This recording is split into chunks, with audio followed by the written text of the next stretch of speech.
The letter sat on my kitchen table for 3 days before I picked it up again. Plain white envelope, official-looking letterhead.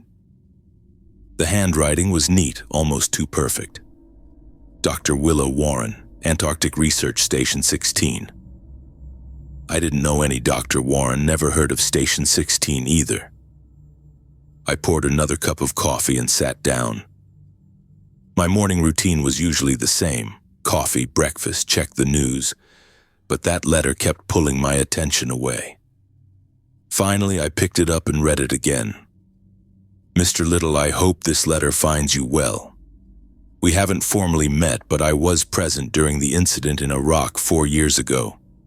The explosion in Al-Basra that should have killed you and your unit. I've spent considerable time studying what happened that day. My coffee went cold. How did she know about Al-Basra? That mission was classified. The official report said it was an IED, but even some of the higher-ups didn't know all the details. The light phenomenon that surrounded you moments before detonation is unlike anything documented in scientific literature. Your survival defies explanation by conventional means. I put the letter down and rubbed my eyes. Nobody talked about any light. There wasn't anything in my debrief about it, just that somehow I walked away without a scratch while 3 good men didn't make it home. The letter went on describing the exact location, the building layout, the position of my team. Things nobody should know unless they were there, but I didn't remember any doctor, just the 4 of us, me, Rodriguez, Taylor, and Walsh, and I was the only one who made it out. I grabbed my phone and called Emily. My sister always knew what to say, even when I didn't know what I needed to hear. "Hey, what's up?" She sounded busy, probably getting the kids ready for school. "You got a minute? I got this weird letter." "Weird how?" The background noise faded like she'd moved to another room. "From some doctor, says she was in Iraq when, you know." Emily went quiet for a second. "What exactly does she want?" "Wants me to come see her. Says she's been studying what happened, how I survived." "Freddie." Her voice got that concerned tone I knew too well. "This sounds like a scam, or worse." "She knows things, Em. Details about that day that weren't public. You've been doing so well with Iris, the nightmares are getting better. Your PTSD symptoms are manageable now. Why risk all that progress for some random letter?" I got up and walked to my bedroom. The journal sat on my nightstand where I left it last night. Dr. Manning, Iris, had me start keeping track of my nightmares 6 months ago. "It's not random," I said, picking up the journal. She mentioned something specific, a light. "What light?" I flipped through the pages. Same dream, over and over, different nights, same details. In my nightmares, right before the explosion, there's always this light. It surrounds me. And then instead of dying, I feel peaceful. Then I wake up. But that's just a dream, Freddie, your mind trying to process trauma. That's what Iris says too. I sat on the edge of my bed. But this doctor, she mentioned the same light. How would she know about that? Emily sighed. There are 1,000 ways she could know. Maybe she read your medical file. Maybe she talked to someone who debriefed you. Hell, maybe she's just guessing based on other cases. I knew Emily was probably right, but something about the letter felt different than all the scams and reporters and book deals that had come my way since I got back. She's in Antarctica, some research station. Antarctica? Are you serious? That makes it sound even more suspicious. I know how it sounds. I closed the journal. But I've spent 4 years wondering why I'm still here and they're not. Why I didn't get so much as a scratch when the others... I stopped, couldn't finish the sentence. I know, Emily said softer now. But chasing answers from some stranger halfway across the world isn't going to bring them back. And it might set you back in your recovery. Maybe, but what if she really does know something? Emily was quiet for a while. I could almost see her shaking her head.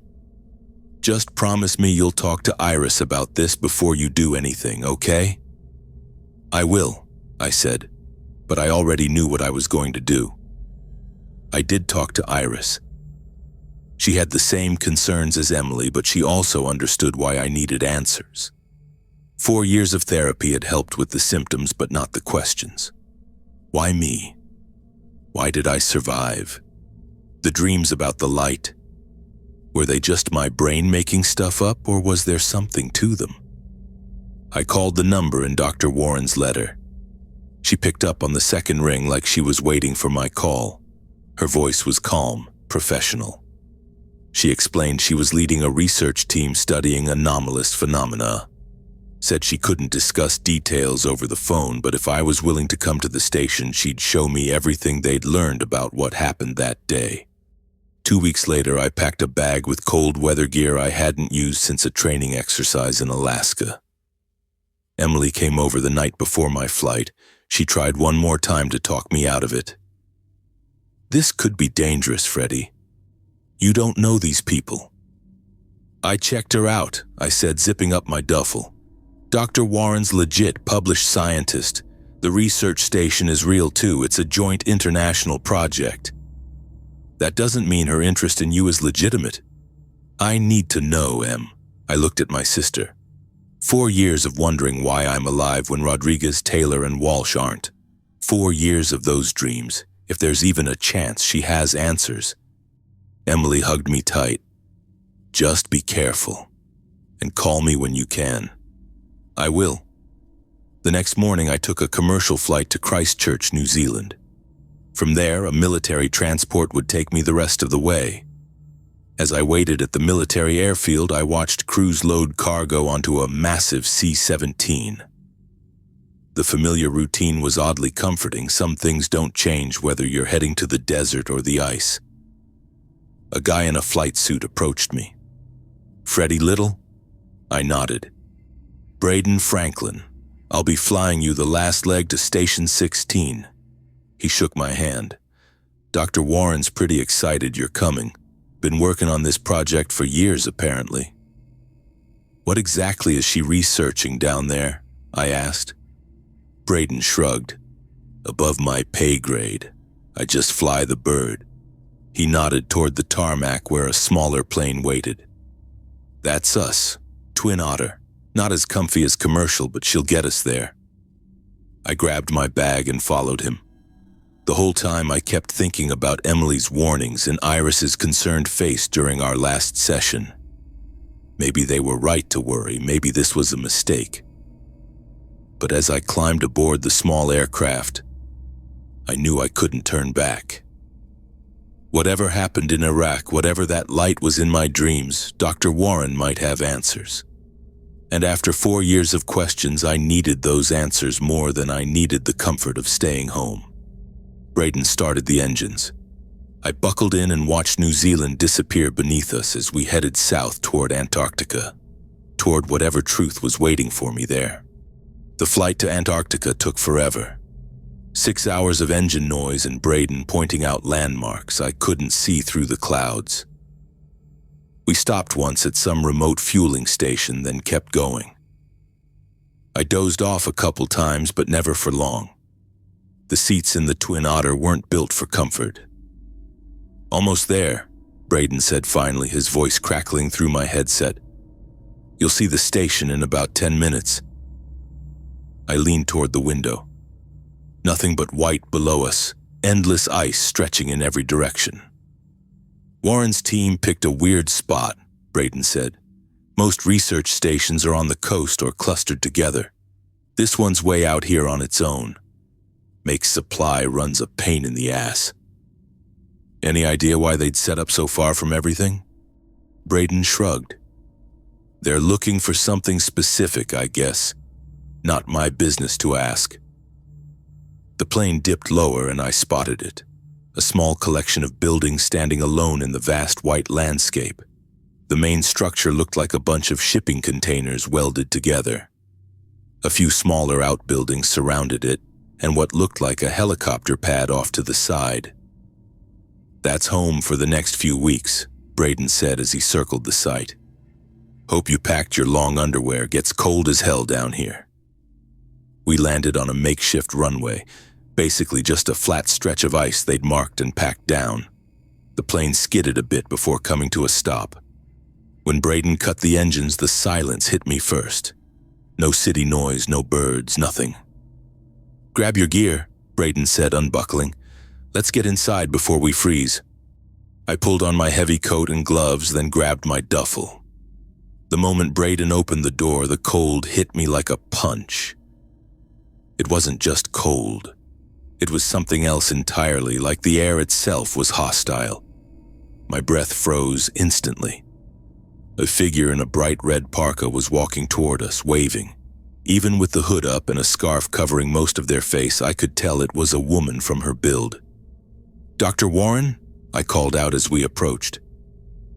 She pulled down her scarf, revealing a smile. "Mr. Little, thank you for coming all this way." Her voice was clear and precise, just like on the phone. She extended a gloved hand. "Willow Warren, it's good to finally meet you in person." I shook her hand. "Freddy's fine. Let's get inside," she said. "We can talk where it's warm." The three of us trudged across the snow to the main building. Inside, it was surprisingly comfortable, well heated and brightly lit. The entry area had hooks for coats and shelves for boots. We shed our outer layers while Dr. Warren explained the layout. "This is our main facility. Living quarters are on the east side, research labs and equipment to the west, communal dining and recreation in the center." I followed her into what looked like a combination kitchen and living room.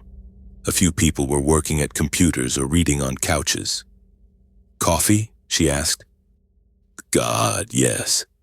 She poured 2 mugs from a large pot and handed one to me. Braden declined, saying he needed to check some things on the plane. "So," I said after taking a sip, "you mentioned in your letter that you were in Iraq during the explosion." Dr. Warren nodded. "I was researching electromagnetic phenomena in the region. My team and I were about 2 miles from your position when the incident occurred. I don't remember seeing any research team. We weren't part of the military operation. We were monitoring from a distance."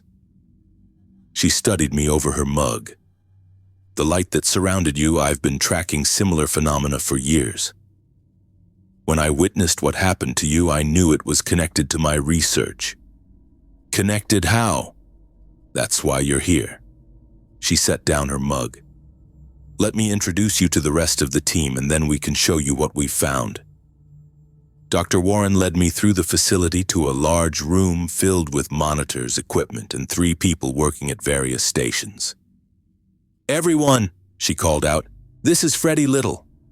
A tall, lean man with thinning gray hair and glasses looked up from a geological sample. "Ronnie Walker, geologist," he said with a quick nod before returning to his work. A short woman with black hair and a tight bun smiled and approached. "River Juarez. I specialize in quantum physics and dimensional theory." She shook my hand vigorously. "Dr. Warren's told us so much about you." "All good, I hope," I said, not sure what else to say.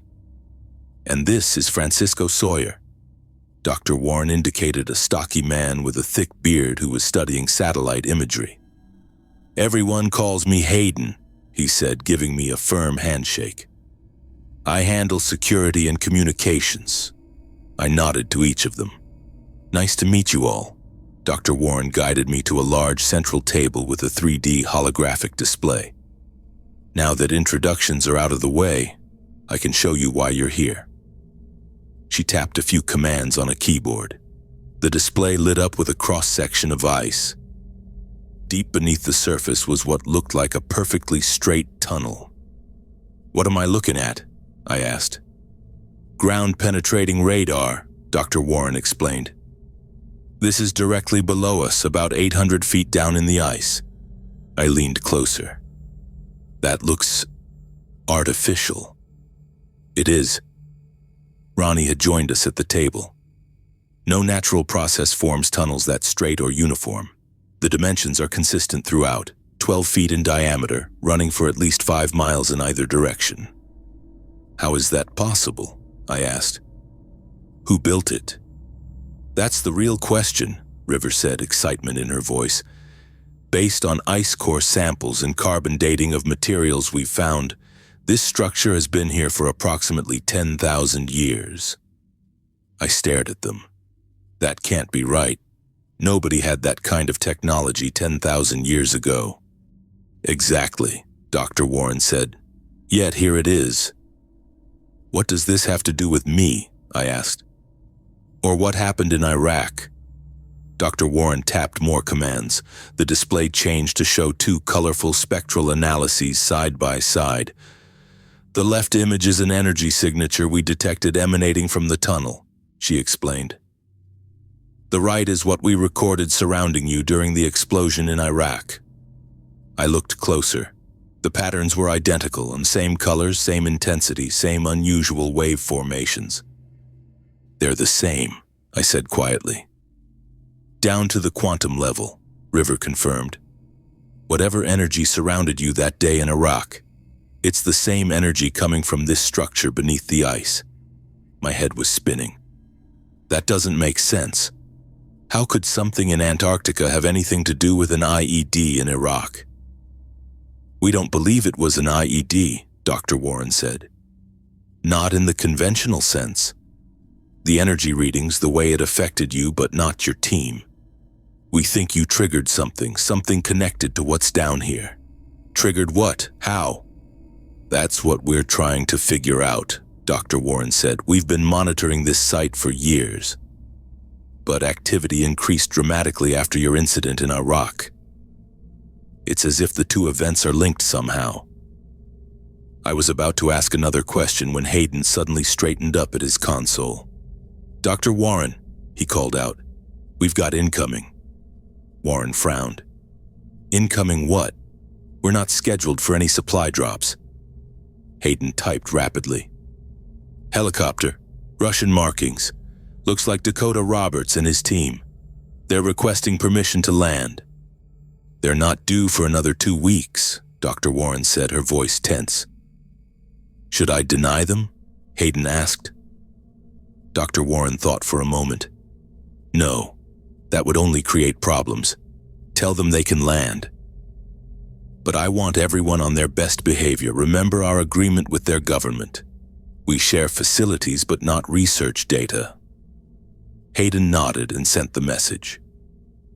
Dr. Warren turned to me.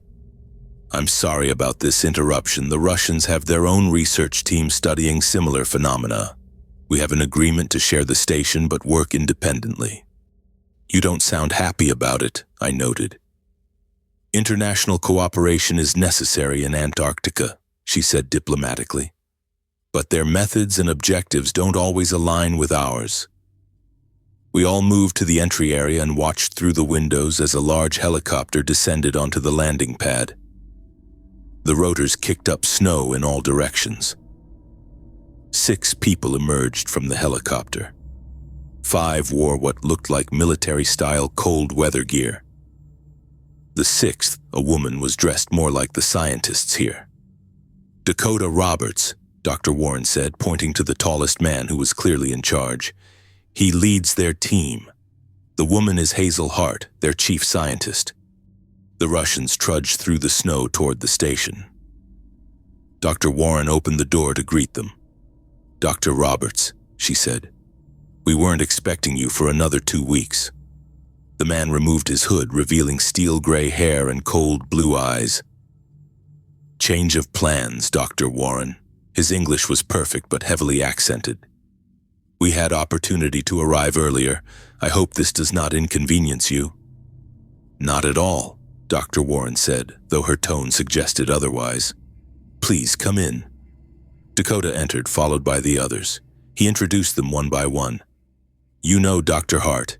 These are my security specialists. Oliver Brewer, Axel Santos, Jerry Bishop, and Kyle Bush. Each nodded as their name was called. Oliver Brewer, a lean man with a widow's peak, studied me with particular interest. And who is this? Dakota asked, turning to me. Freddie Little, Dr. Warren said. "A consultant for our project." Dakota's eyes narrowed slightly. "Pleasure to meet you, Mr. Little." The way he said it made me think he already knew who I was. The Russians settled into their quarters on the opposite side of the facility. Dr. Warren suggested I get some rest after the long journey, so I headed to the small room they'd assigned me. It was basic but comfortable. A bed, a desk, a small bathroom attached. I unpacked my things and lay down, trying to process everything I'd learned. The tunnel under the ice, the matching energy signatures, the connection to what happened in Iraq. None of it made sense. And now these Russians showing up out of nowhere. Later that evening, I headed to the dining area for dinner. Most of the team was there, including a few of the Russians sitting at their own table. I filled a plate with what looked like pasta and sat with Dr. Warren's team. After dinner, I decided to explore the station a bit. The main corridors were well lit, but I kept feeling like someone was watching me. I turned a corner and caught a glimpse of movement behind me.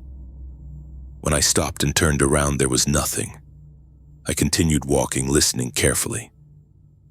The footsteps behind me stopped when I stopped. Someone was definitely following me. I ducked into an empty lab and waited by the door. When Oliver Brewer walked past, I stepped out behind him. "Any reason you're following me?" I asked. To his credit, he didn't seem startled. He turned calmly, a small smile on his face. "Just getting familiar with the station layout," he said. His accent was less pronounced than Dakota's. "Try again." Oliver studied me for a moment. "You interest Dakota, a man who survives an explosion that kills everyone else around him. That is unusual, no? How do you know about that?" "Dakota knows many things, especially about people who survive what should be impossible." "What does he want with me?" Oliver shrugged. "I just follow orders. But between us, Mr. Little, if you survived what you did in Iraq, you might be more important than you realize." He smiled again, then walked away, leaving me standing alone in the corridor. I headed back to the common area looking for Dr. Warren. I needed answers, and I was tired of cryptic comments and half-truths. I found her hunched over a tablet with River and Ronnie, their faces lit by the blue glow of the screen.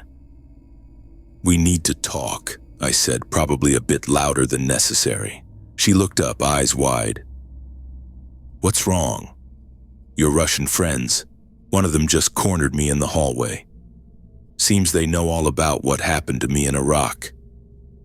Willow sighed and set down her tablet. "Let's go somewhere private." We ended up in a small meeting room with just a table and 4 chairs. Willow closed the door behind us. "I didn't tell them about you specifically," she said, "but they know we're studying energy anomalies, and they've been researching similar phenomena for years.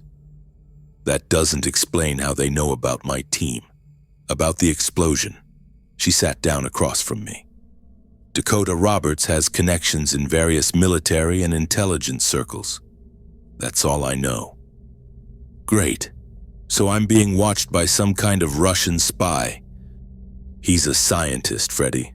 A researcher like me, just with different methods." She paused. "Look, this doesn't change anything. We're going into the tunnel tomorrow morning. Both teams. That's been the plan all along." "Both teams?" I hadn't expected that. "It's a joint research site. We share major expeditions." I ran a hand over my face. "And you want me to go down there with them?" "Yes, we need you there." "Why? I'm not a scientist." "You're the only person I've ever found who's had direct contact with the energy signature we're studying. Your presence might trigger something, help us understand what we're dealing with." I didn't sleep much that night. Kept thinking about what Oliver had said about Dakota's interest in me, about this tunnel that shouldn't exist. Around 5 in the morning, I gave up trying to sleep and just lay there, staring at the ceiling until my alarm went off.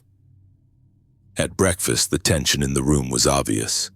The two research teams sat at separate tables, occasionally glancing at each other. I sat with Willow's team, picking at a bowl of oatmeal while she briefed everyone on the expedition. "We'll descend in 2 groups," she explained. "First team will be myself, Freddie, Ronnie, and 2 members of Dakota's team. Second team will follow 30 minutes later with the rest of our personnel." "I don't understand why we need the consultant," Dakota interrupted from the other table. His accent was thick, but his English perfect. "He has no scientific background, no training. Mr. Little has unique experience with the energy signature we're studying," Willow said firmly. "A coincidence, nothing more." Dakota waved his hand dismissively. "We need qualified researchers, not tourists." I felt my jaw clench. "I'm sitting right here." Dakota looked at me directly. "No offense meant, Mr. Little, but this is complex scientific work." "He goes," Willow said, her tone making it clear the discussion was over. "As we agreed." Dakota held her gaze for a moment, then shrugged. "As you wish." After breakfast, we all geared up. They gave me a bright orange thermal suit, heavy boots, and a helmet with a headlamp. Everyone carried a small backpack with water, emergency rations, and basic first aid supplies.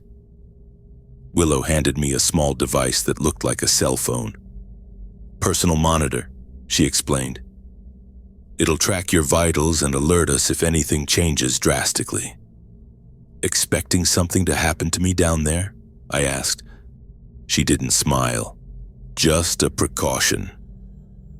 The entrance to the tunnel was in a separate structure about 100 yards from the main building. Inside was a large room dominated by a circular opening in the floor, maybe 15 feet across. Metal scaffolding surrounded it, and a heavy-duty winch system was bolted to the ceiling. "We'll descend one at a time," Ronnie explained as technicians checked the harnesses. 800 feet straight down, then we'll gather at the bottom before proceeding." "You've been down before?" I asked. 3 times, he said, "but we've never gone more than a mile in. Today we're planning to go further." Dakota and his team arrived, all wearing similar gear to ours but with Russian patches. He looked annoyed when he saw me but didn't say anything. His scientist, Dr. Hart, kept checking some kind of handheld scanner, her expression intense. "Ready?" Willow asked me. "As I'll ever be." They put me in the harness, double-checking all the straps and attachments. Ronnie would go first, then me, then Willow. The 2 Russians, Oliver and Axel, would follow. I watched as they lowered Ronnie into the hole. The winch motor hummed steadily and he disappeared from view. About 10 minutes later, a radio crackled. "A bottom secure. Send the next one." Then it was my turn. I stepped onto the small platform, gripped the guide rope, and nodded to the technician operating the winch. The platform dropped away, and suddenly I was suspended in space, slowly descending into darkness. The beam from my headlamp bounced off the walls of the shaft. They were perfectly smooth like polished glass, with no sign of tool marks or drilling patterns.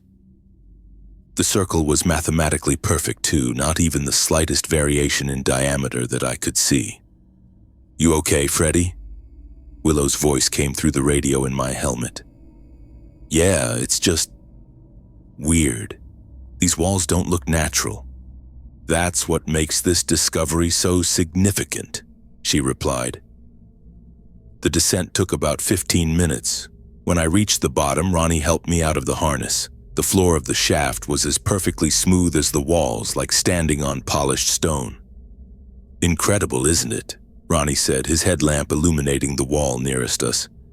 "No tool marks, no seams, nothing, just a perfect circle bored through solid ice and bedrock." "Could it be some kind of natural formation?" I asked. He shook his head. "Not possible. Nature doesn't create perfect geometric shapes like this, and the dating is solid. This tunnel is at least 10,000 years old." So someone made this 10,000 years ago. Someone or something, he said quietly. But we don't have technology that could do this today, let alone back then. One by one, the others descended. Willow, then Oliver and Axel. Once we were all at the bottom, Willow radioed up to confirm our position and that we were proceeding with the expedition. The main tunnel extends in both directions, she explained, pointing east and west. We're heading east today. That's where our sensors detected the strongest energy readings.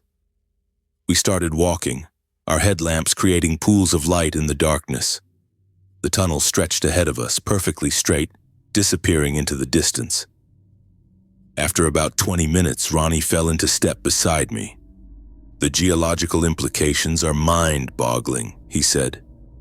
This tunnel cuts through at least 4 distinct rock formations. Whoever built it had to deal with different material densities, structural pressures, even underground water sources. Yet the diameter never varies by even a millimeter. I was about to respond when I felt it. A slight vibration in my chest, like a low-frequency hum that I could feel rather than hear. I stopped walking. "You okay?" Ronnie asked. "I feel something," I said, pressing my hand to my sternum, like a vibration. The sensation was familiar, disturbingly familiar. I'd felt this same thing in Iraq just before the explosion, just before the light appeared around me. "Dr. Warren," I called out, "I'm feeling something, the same thing I felt in Iraq." She hurried back to me, pulling out some kind of handheld device. "When did it start?" "Just now. It's not strong, but it's the same feeling, like a vibration in my chest." She checked her device, eyes widening. "Energy readings are spiking. Nothing dangerous yet, but definitely increasing." She looked at me. "Is it getting stronger?" I nodded. "Yeah. Slowly, but yeah." She turned to the others. "We need to proceed with caution. Freddy's experiencing physiological responses consistent with the energy signature we're tracking." Dakota and Hazel, who had been trailing behind us, moved closer. "He feels it?" Dakota asked, his interest obvious. "Yes," Willow replied. "Just like he described from Iraq." We continued forward, but now everyone was watching me. The vibration grew stronger as we walked, and I started to feel an odd pressure in my head.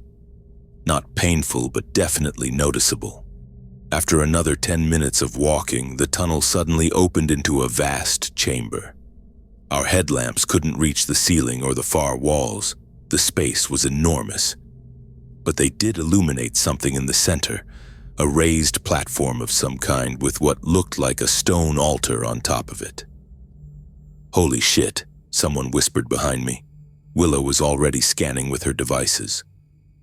"The energy readings are concentrated at that central structure, but they're still within safe parameters." We approached the platform carefully. It was about 3 feet high, perfectly circular, maybe 30 feet in diameter. The altar in the center was a rectangular block of black stone that didn't match the surrounding material. It had no markings or decorations that I could see, just smooth, featureless black stone. I noticed Dakota and Hazel exchange a look. Then Dakota made a subtle hand gesture, and his 2 men, Oliver and Axel, moved to opposite sides of the platform, effectively surrounding it. It wasn't obvious, but they were positioning themselves strategically. "Mr. Little," Dakota said, his voice echoing slightly in the chamber. "Can you feel the presence more strongly now?" I looked at him, surprised by the question. "The vibration is stronger, if that's what you mean." "Not just the vibration, the presence, the entity." "What entity?" I looked at Willow, who seemed just as confused. "Dakota, what are you talking about?" she asked. But before he could answer, something changed. The vibration in my chest suddenly intensified, and I felt a strange pressure all around me, like being deep underwater. "Something's happening," I managed to say. The black altar began to glow. Not the whole thing, just lines appearing on its surface, geometric patterns lighting up from within the stone. The light was blue-white, intense, pulsing slightly. Then tendrils of the same light began to rise from the altar, exactly like the light that had surrounded me in Iraq. The same color, the same movement, the same impossible feeling of being both liquid and electric. The tendrils reached upward, twisting and turning in the air above the altar, growing brighter and more numerous by the second. "Freddie," Willow whispered, her eyes fixed on the light. "Is this what you saw?" "Yes," I said. "This is it. This is exactly what I saw." Then everything went to hell.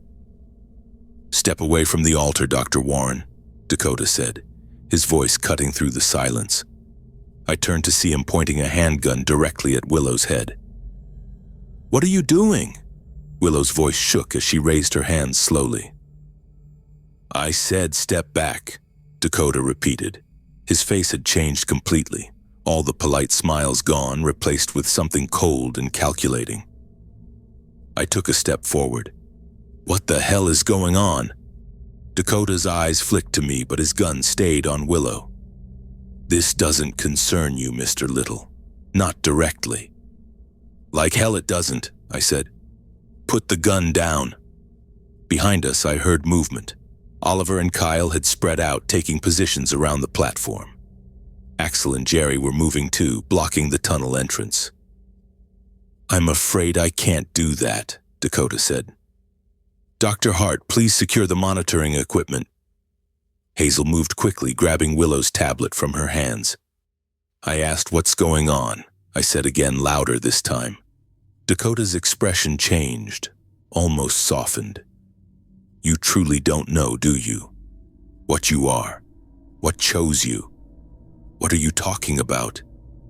"This entity," Dakota said, gesturing toward the light with his free hand. "It has appeared throughout human history. Different places, different times. Always searching." His eyes narrowed. "And for some reason it chose you in Iraq." The vibration in my chest intensified. The blue-white light grew brighter, making shadows dance across the chamber walls. "I don't know what you're talking about," I said. But even as the words left my mouth, I felt something pulling at me. The light pulsed in time with my heartbeat. "You survived an explosion that should have vaporized you," Dakota continued. "And here you are again, standing before the source." Willow had backed away from the altar, but her eyes were darting between Dakota and me. "You knew about this all along," she said. "You've been tracking the energy signature too." "For much longer than you have," Dakota replied. "Years. Decades." I couldn't move. The light was too bright now, casting everything in that eerie blue-white glow. My feet felt rooted to the spot, like the energy was holding me in place. "Freddie?" Willow called out. "Are you okay?" I tried to answer but couldn't. The vibration had spread from my chest to my entire body. Kyle and Oliver had drawn their weapons now too. 3 guns pointed at us. Ronnie and River stood frozen, hands half raised. Hayden was reaching slowly for something at his belt, but Axel noticed and barked something in Russian that made him stop. "What did it tell you?" Dakota asked, taking a step toward me. "In Iraq, when it surrounded you. What did it communicate?" I shook my head. "Nothing. It didn't tell me anything." "Don't lie to me," Dakota snapped. "I'm not," I said, finding my voice again. "It just protected me. That's all I know." Dakota studied my face for a long moment, then seemed to make a decision.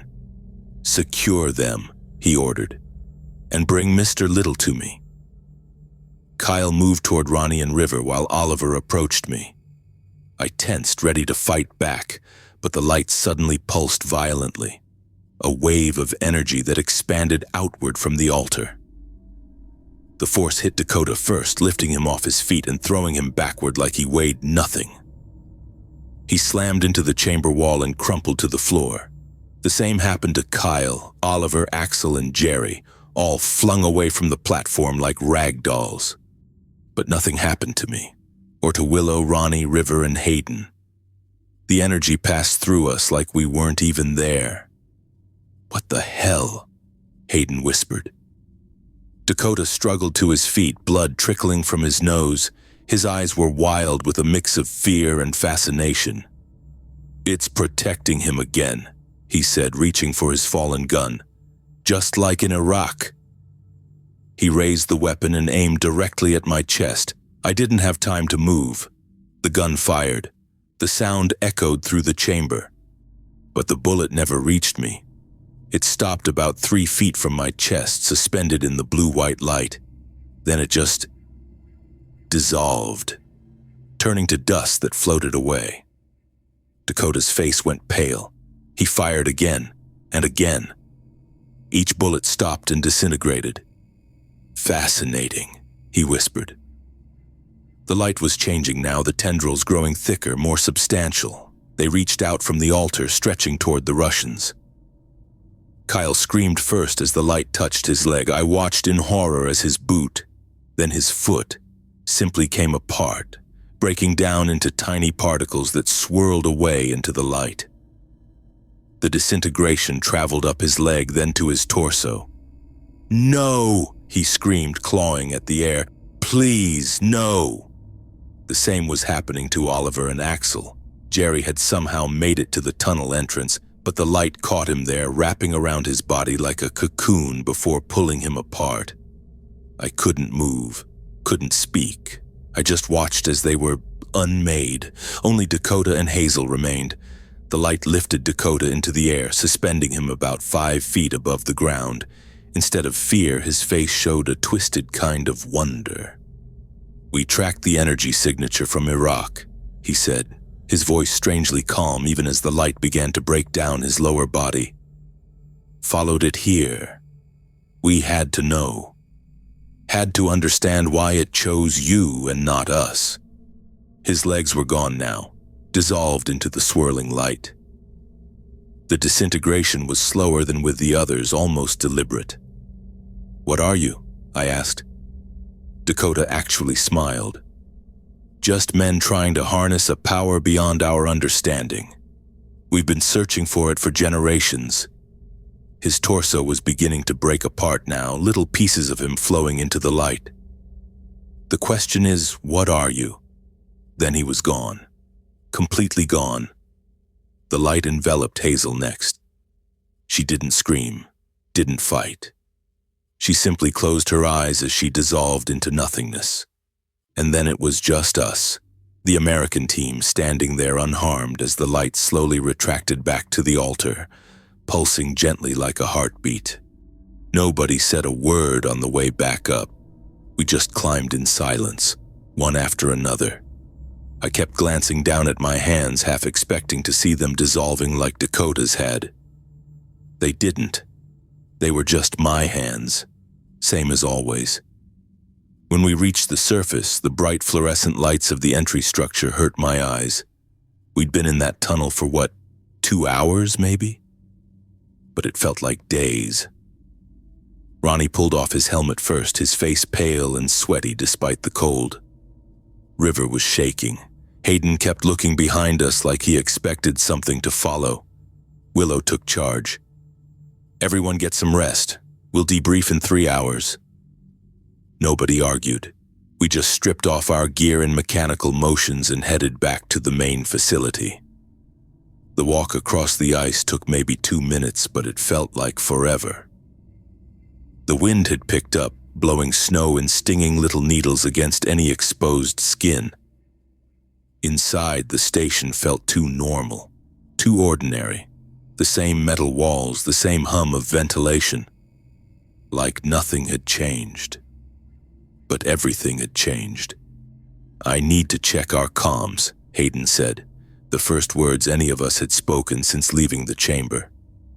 "I'll be in the lab," River added, her voice barely above a whisper. I just nodded and headed for my quarters. I needed to be alone. My room was small, just a bed, a desk, and a chair, but right then it felt like the safest place on earth. I sat on the edge of the bed and put my head in my hands. I don't know how long I sat there. Long enough for my back to start aching and my mouth to go dry. I should have been hungry or thirsty or something, but I didn't feel anything except numb. There was a knock at my door. "Yeah?" My voice came out rough. The door opened and Willow stood there holding 2 steaming mugs. Her hair was damp like she'd just showered, but she still looked exhausted. "Thought you might want some coffee." I nodded and moved over so she could sit on the bed too. There wasn't really anywhere else. She handed me one of the mugs. "It's instant, sorry." "Thanks." I took a sip. It was terrible, but it was hot and it was something normal, which was exactly what I needed. We sat in silence for a minute or two, just drinking our bad coffee. Finally, I had to ask, "What happened down there?" Willow took a deep breath.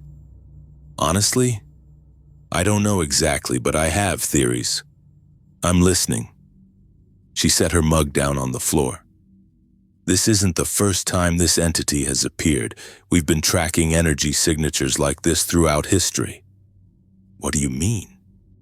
"Hiroshima, 1945. There were survivors who should have died. People at Ground Zero who walked away without a scratch while everyone around them was vaporized. They described seeing a blue-white light surrounding them right before the blast." I stared at her. "That's Tunguska, 1908. A massive explosion flattened 800 square miles of Siberian forest. But there were accounts of strange lights in the sky before the blast. Some locals reported being protected by a spirit of light." She looked at me. "Sound familiar?" "You're saying this thing has been around for a while. Longer than you'd think. We found evidence of the same energy signature at Göbekli Tepe. That's an archaeological site in Turkey that's over 12,000 years old." I tried to process this. "So what does it want? Why me?" "That's the question, isn't it?" She took another sip of her coffee. "Dakota thought they could control it, harness it somehow. But I think that's backward. I think it chooses." "Why would it choose me?" Willow shook her head. "I don't think the Iraq incident was about the war at all. I think it was about finding you." "That doesn't make any sense." "Doesn't it? Think about it, Freddy. This entity has appeared at pivotal moments throughout human history. What if it's been looking for something, or someone specific all this time?" I stood up and paced the small room. "So what, I'm special? Chosen one bullshit? I'm just a soldier who got lucky.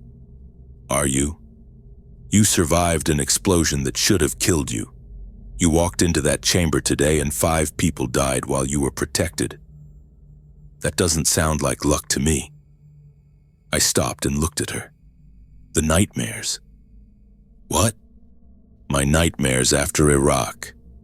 I always thought they were just PTSD, you know. But they're always the same. The light surrounds me and I hear this humming, like it's trying to tell me something, but I can't understand it."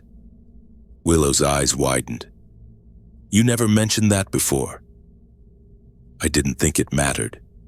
I sat back down, suddenly feeling lightheaded. But it wasn't trauma, was it? It was trying to communicate.